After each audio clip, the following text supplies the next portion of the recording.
Hi, my name is Mary. Today FM plays the best music in Lambasa. Today FM rocks. My name is Thomas. I'm here in Nakasi and I like to listen to Today FM because it rocks. My name is Milenia. Today FM rocks here in Singatoka. My name is Enrique and Today FM rocks here in Tavua. My name is Mary Jane. I love listening to Today FM here in Bak. Today FM rocks. My name is Ilay Tiambal and I love listening to Today FM. Today FM rocks here in Usur. Today's hit music on Today FM. In the news tonight, violent statistics shock parliamentarians. Strict rules laid down for elections campaigning. And Navua road vendors get massive boost. From the studios of FBC Suva, Jackie Smith. 548 cases of violence against women and children were recorded from January to April this year. This was revealed at the domestic violence training session attended by a number of parliamentarians. As Felipe Naikaso reports, the stories of violence revealed against women shocked some of the parliamentarians. Ensuring that the decision makers of the country are aware of the abuse of women and children is one of the main objectives for the Fiji Women's Crisis Centre. They know there's high levels of violence and so on, but they don't know the actual dynamics. And so when at policy level and as legislators, it's important for them to know exactly how it happens, what are the causes and so on. Questions of how does a man rape his own wife, how many cases were recorded of a husband selling his wife and daughter, domestic violence restraining orders and religion were raised by the members of parliament. Even from my early days, there were some elements of it, but not to the extent of what you see today. We knew of men who were overly jealous, who would burn their wives' clothing and vice versa. But that was the extent of what we understood to be the kind of violence that we knew in Fiji. But what we know, what you learn today is quite staggering. Quite staggering. Not surprised though, not surprised. Not surprised because even though the incidence of gender-based violence in Fijian society is very high, I do believe that there still needs to be a lot done in relation to advocacy, and advocating at parliamentary level is crucial in that regards. More than 6,000 cases of violence against women have been recorded in Fiji over the past 4 years, and half of these cases are domestic violence.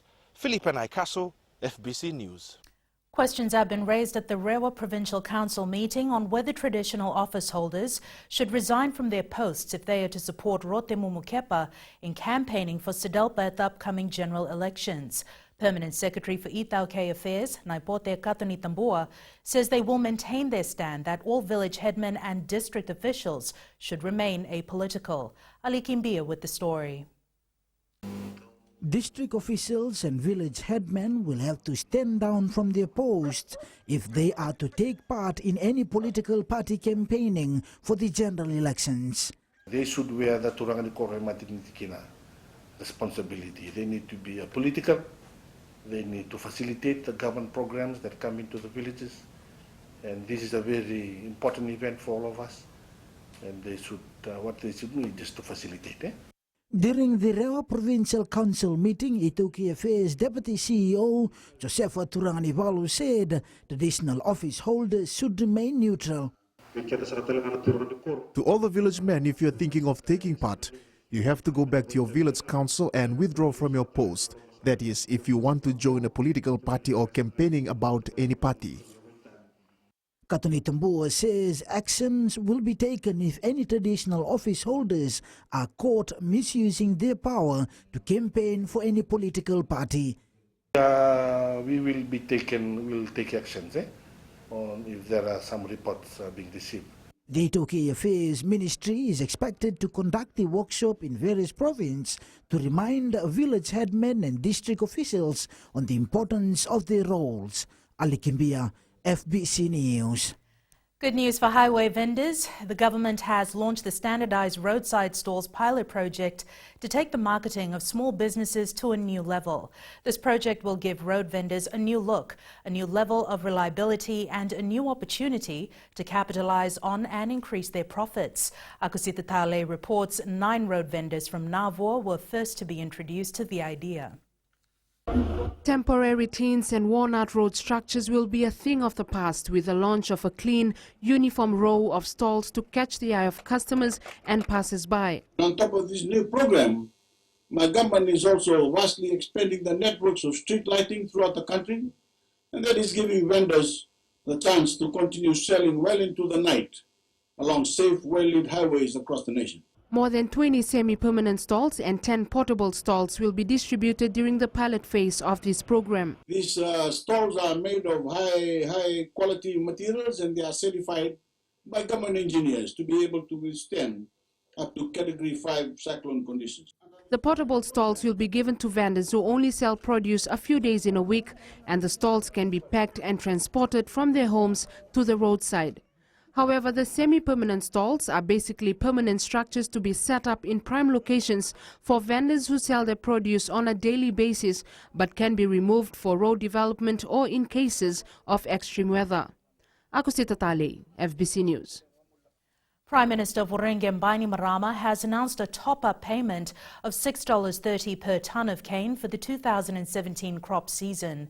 The government, after considering extensive damages to the cane farms from recent and continuous flash floods and in preparation for the 2018 crushing season, has topped up the cane payment for the 2017 season with $6.30 per tonne to be paid to cane growers today. Cane farmers will receive their fourth cane payment of $8.84 per tonne as per the Master Award, and an additional $6.30 per tonne of cane as a top-up payment from the government. This will bring the total to $15.14 per tonne of cane that will be paid as fourth cane payment.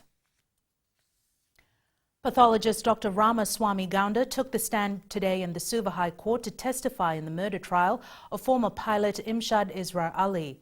Gaunda conducted the post-mortem of Rajeshni Deo Sharma, the woman Ali is charged with murdering. Gaunda said that during the post-mortem on November 3, 2009, he determined Sharma had been dead for some time and estimated her time of death between 7 p.m. to 9 p.m. on November 1st. He added that the lips, face and eyes were blue due to the rupture of blood vessels, and an injury to her scalp was most likely to be caused by being severely struck by a blunt object. It is alleged on November 3, 2009, Ali murdered his de facto partner Rajeshni Sharma, who was a kindergarten teacher in Rewa Street, Samabula. Pathologist Gaunda will be cross-examined by defense tomorrow. Catherine Krishna, FBC News. A 54-year-old man who raped his niece was sentenced to 12 years imprisonment by the Suva High Court today. He was found guilty of one count of raping the 17-year-old teenager with a non-parole period of 11 years by Judge Justice Tushara Rajasinghe. The court heard the attack took place on the 1st of February 2017 in Nayavu village in Tailevu, when the victim went to buy an ice block from the home of the accused. The court heard that following the incident, the man then threatened his niece, telling her he would do something worse if she told anyone about the incident, and gifted her a phone to keep her quiet. The victim's father discovered the phone a few days later, and upon being questioned who it belonged to, the victim confessed about the incident. While sentencing the accused, Justice Rajasinghe told the man that he breached the victim's trust as he was her uncle and his actions has exposed her to sex at a young age. Still to come, local construction and building companies need to be licensed, says the Employment Ministry. And Adrift, the Hollywood flick shot in Fiji, showing here now. Stay with us.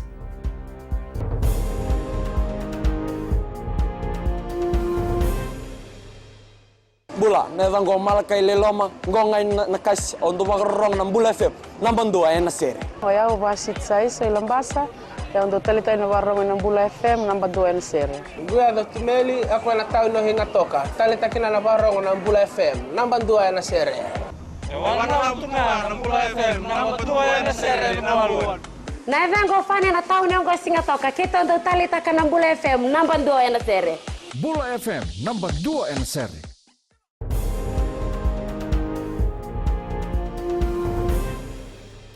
The need for local construction and building companies to be licensed is vital to the Employment Ministry.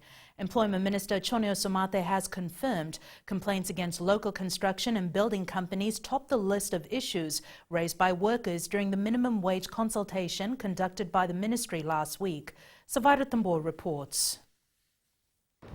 Many of the local companies or subcontractors hired by big construction firms to do infrastructure work in rural areas complain they are not paid well.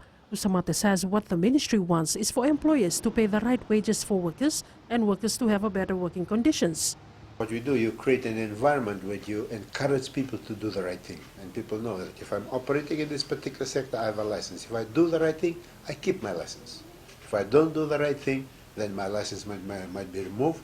My business suffers and I will not be able to make the money I'm supposed to make. There's a flip side to that.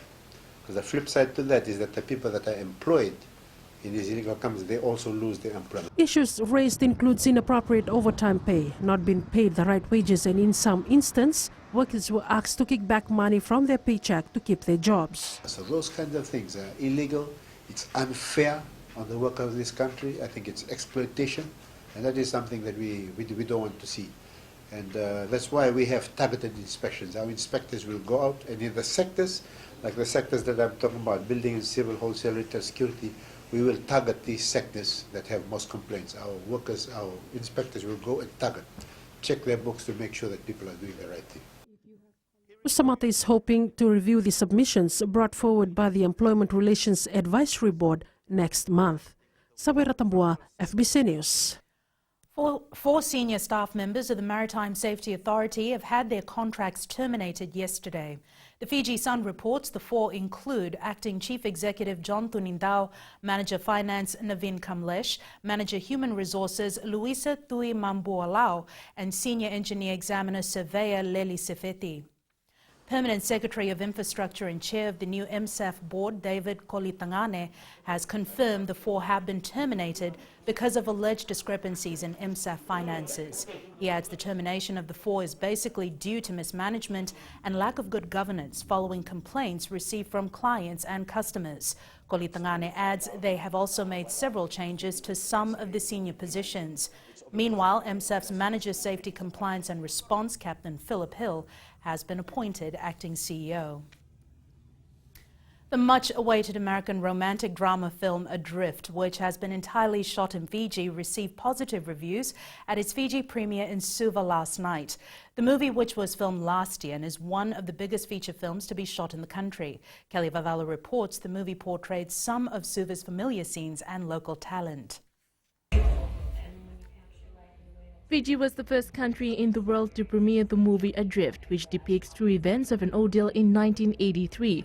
Film Fiji says this production was worth a lot of money and contributed to the work development of many locals. I think it's special for Fiji. It's wonderful to have films come to Fiji and help us grow as an industry. Our film industry is still developing, it's very young, but to see so many professional people come in and teach our own local crew is what's gratifying. Production staff involved in the movie say they chose to film in Fiji because it provided them with the perfect settings.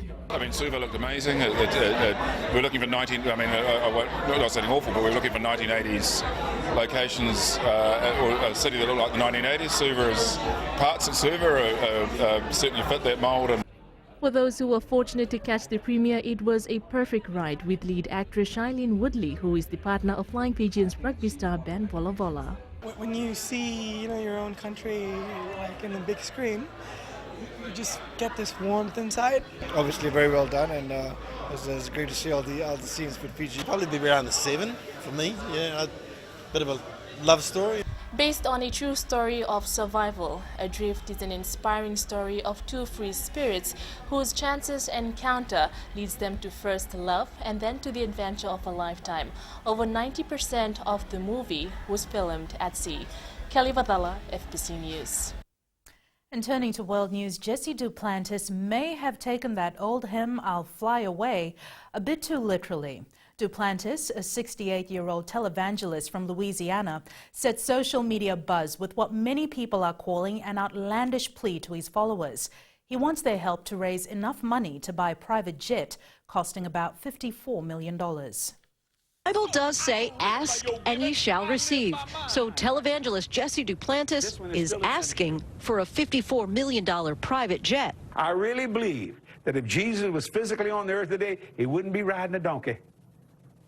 Think about that for a minute. He'd be in an airplane preaching the gospel all over the world. Last week, the New Orleans-based minister posted this video, now getting backlash, asking for donations so he can purchase his 4th private plane in cash. We're believing God for a brand new Falcon 7X so we can go anywhere in the world one stop. He says the plane will help him save on exorbitant fuel prices around the world. Online, there is gnashing of teeth, with people calling him a hypocrite and false prophet. One person simply writing, Con Air. In sports later with Melly, he will have more on the Flying Fijians, but up next is Rachel with business. Thanks, Jackie. Good evening, and coming up after the break. 4th campaign topped up by $23 million. And in growing Fiji, Mari's ground gets $8 million boost. Stay with us.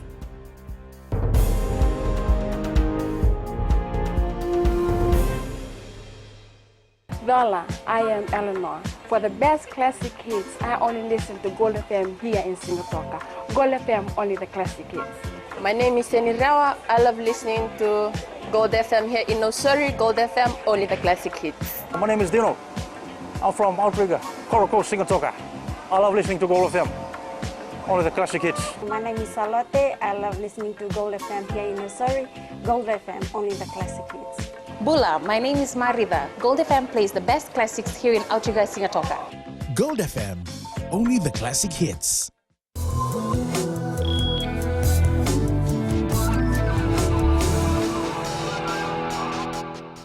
Leading business tonight, in a bid to boost our sugar industry, the 4th cane payment has been topped up by approximately $23 million. Sugar Permanent Secretary Yogesh Karan says every farmer will benefit as per the tons of cane they supply. He says the main purpose for topping up is to revive the sugar industry, whereby a farmer will be getting $15.14 per ton. Karan is urging these farmers to use the money wisely and prepare for the coming season. This payment, this boost that the top-up that government has made, allocation of $10+ million will certainly help the industry and help the farmers prepare well for this new harvest season. And we now join Sharon with the latest from the money markets. A quick look at the foreign exchange market. Forex did a turnaround on the back of the relief in European markets, where political risk seems to have somewhat subsided for now. This saw the euro record its 2nd biggest daily rise against the US dollar this year.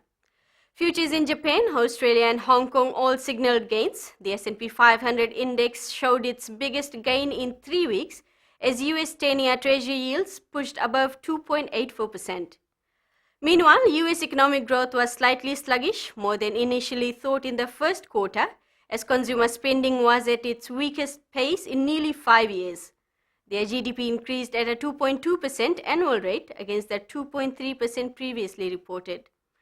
Well, all of this has given some rising momentum to our Aussie Kiwi counterparts, but let's see how long this revived mood remains in the market.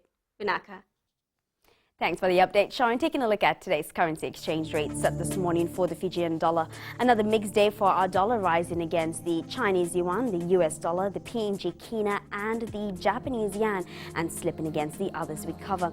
As for the commodities market, prices were up, with oil rising above $68 a barrel. Gold closed at $1,302 an ounce, and silver was up as well to close at $16.49 an ounce. And in growing Fiji tonight, an $8 million sports ground is now being constructed at Maris Brothers High School in Suva to cater for all school events. The project, which started today, is expected to be completed within 4 months. Maritime reports.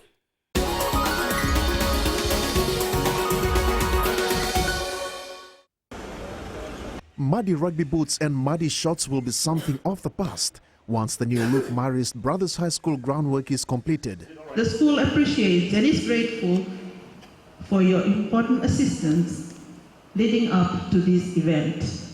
The developing world recognizes the importance of physical education as a form of exercise. This development will benefit not only the students, but everyone in the Marist family. The project is being carried out by the Chinese Guangzhou Constructed Limited. Will have a 100-meter training track and a 15-meter jumping pit. Cooperation project between China and Fiji in the area of education. I'm pleased to learn that several prime ministers, parliament members, and famous sports personalities have graduated from this high school. Prime Minister's Office Permanent Secretary Yogesh Karan says the work shows the government's commitment to building a competitive sporting environment and developing young elite sports people. Our hope that when completed, the new look sports ground with international standards will elevate to another height and standards of athletics at schools and produce future gold medalists at Olympic and Commonwealth Games. Meanwhile, another $18 million has been set aside by the Chinese government to construct a new rugby field for St. John Bosco Primary School in Asino. Meli Tapanga, FBC News.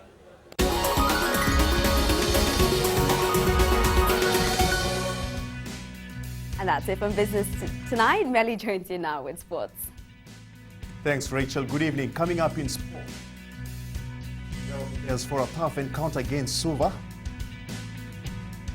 and Blitzbog eyes London Sevens. This and more coming up.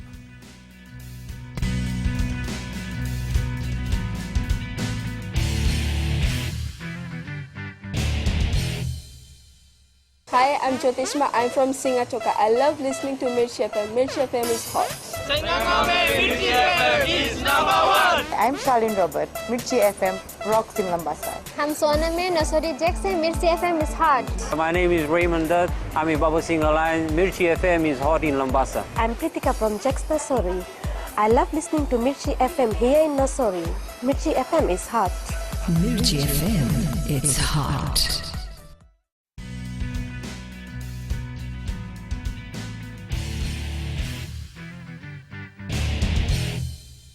Fiji Airways Flying Fijians coach John McKee has unveiled his final team for the 3 media test matches which starts next weekend.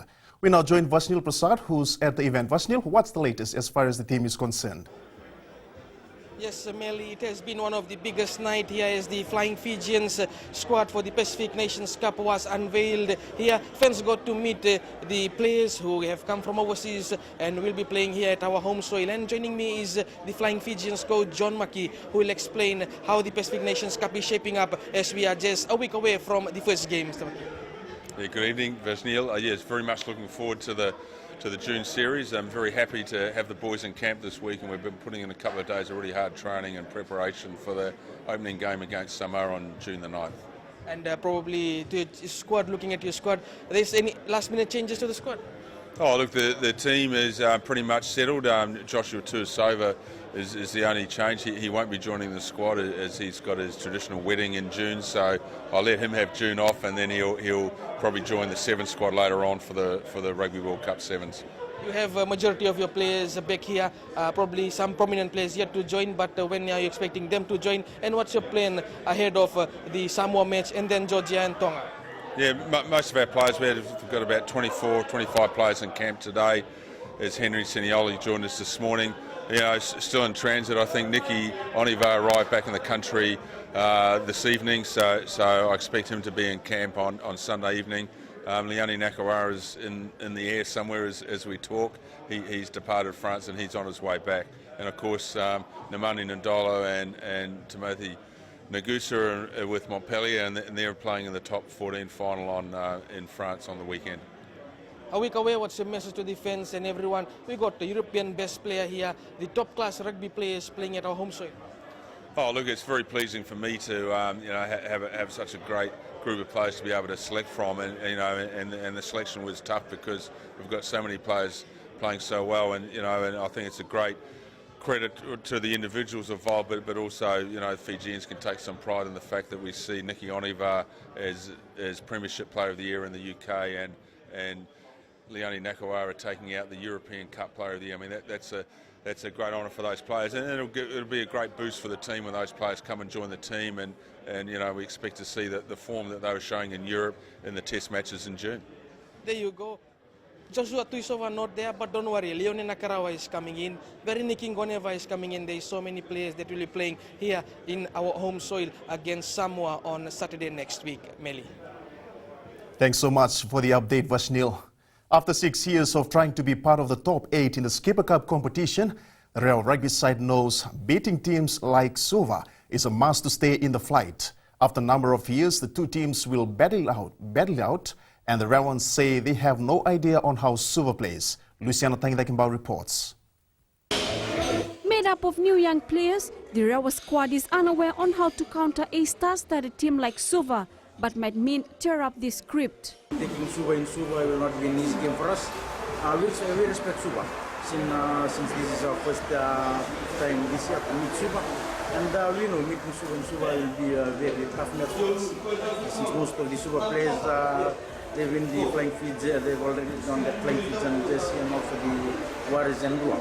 Rewa has won 3 of its 5 matches in the competition, and Kaveni says they are keen to make it 4 wins. For us, nothing is impossible. Nothing is impossible taking Suva this week because we know the bounce of the ball and once the final whistle is blown on Saturday, then we can tell the result. Assistant captain and prop Iakombo Mbose says they have a lot to work on ahead of the game. Just improving our scrums and lineouts because the Suva side we respect them because they've been spending years in the major unit. On the points table, Rewa is 4th with 14, while Suva leads with 20. And based on its showing so far, Rewa will need an 80 minutes of full momentum to take down the leaders. Luciana Tangidakimbao, FBC Sports. The South Africa Sevens side has set their focus first on winning London tournament, then the series title. Captain Phillips Nyman says they've done all the hard yards in order to achieve something special. Meanwhile, the 2012 Under-20 champions South Africa overcame a half-time deficit to beat Georgia 33-27 this morning. The South Africans trailed 17-12 at halftime. Last year's runner-up England also made a winning start in the championship, beating Argentina 39-18. And Vilimoni Koroi played an instrumental role for the All Blacks Under-20 side in the Rugby Championship in France. The defending champions demolished Japan 67 points to 0 in their first match.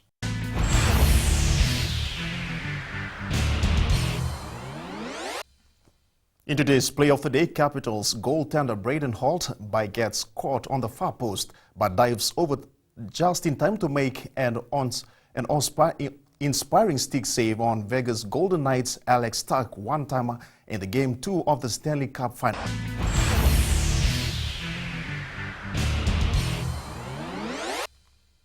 That's it from Sports Tonight. Angie joins you later on with weather. And in new media, Nokia phones are back in the market. Find out more after the break.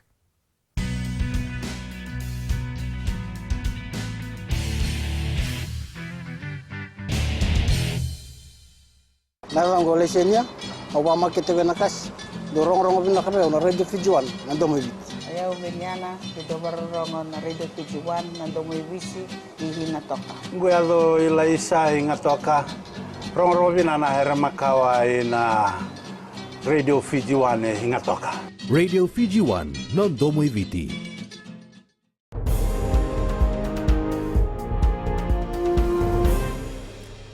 Media today, Nokia phones are back. You won't find fancy new tech, but Nokia's trio of affordable phones pack the basics that you would want. And it's weather time now with Angie.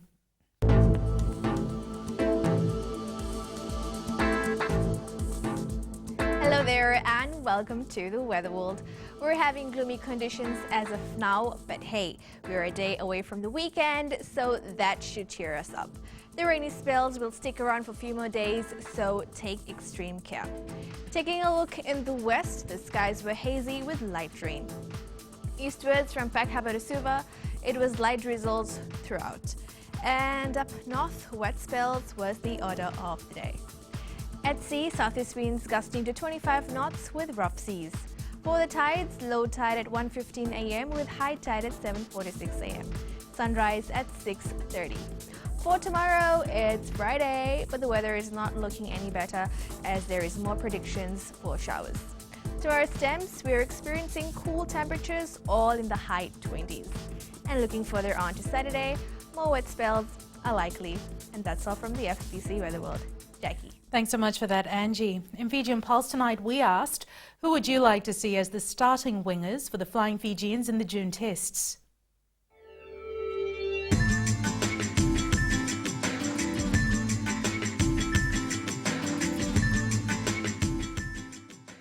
I think Tisova, because he's strong and it's fit for that position. I think the best player is Joshua Tisova, the bus. The best player will be Joshua Tisova because he's fit. Joshua Tisova should be on the wing because he's strong, he's explosive, and he's really good. Joshua Tisova, fan favorites. Semirandrandra, of course, is at a top level right now, but I think he should be moved to wing because he's an explosive player and he's at the height of his game right now. Joshua Tisova! Why? He's a bulldozer and he can clear the defense.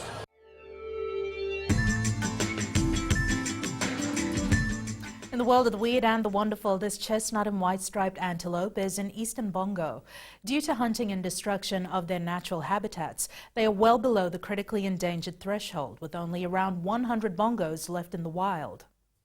Recapping the main stories for tonight, violent statistics shock parliamentarians, strict rules laid down for elections campaigning, and Tuisova out of June tests. Now for these stories and others, you can tune in daily to our sister radio station Gold FM.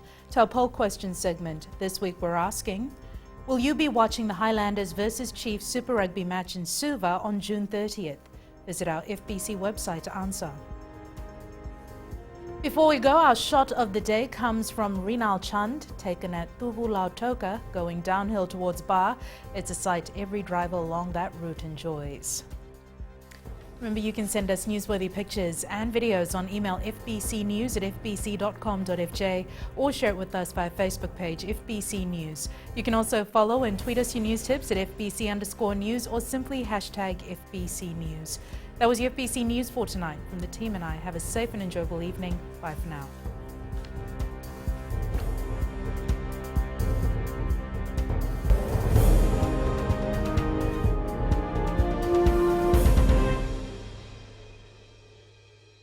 मैं नवनीत नंद नंबुआ से जैसे प्रेनी note मशहूर है वैसे radio Fiji 2 भी सभी जगह मशहूर है। रेडियो फिजी 2 देश की धड़कन। सीमा नकाशी से मैं रेडियो फिजी 2 पसंद करती हूँ सुनने के लिए। रेडियो फिजी 2 देश की धड़कन। मैं हूँ अंकल किंग सिंगाटोका टाउन के टैक्सी ड्राइवर। जैसे रग्बी फेमस है वैसे रेडियो फिजी 2 फेमस है। रेडियो फिजी 2 देश की धड़कन।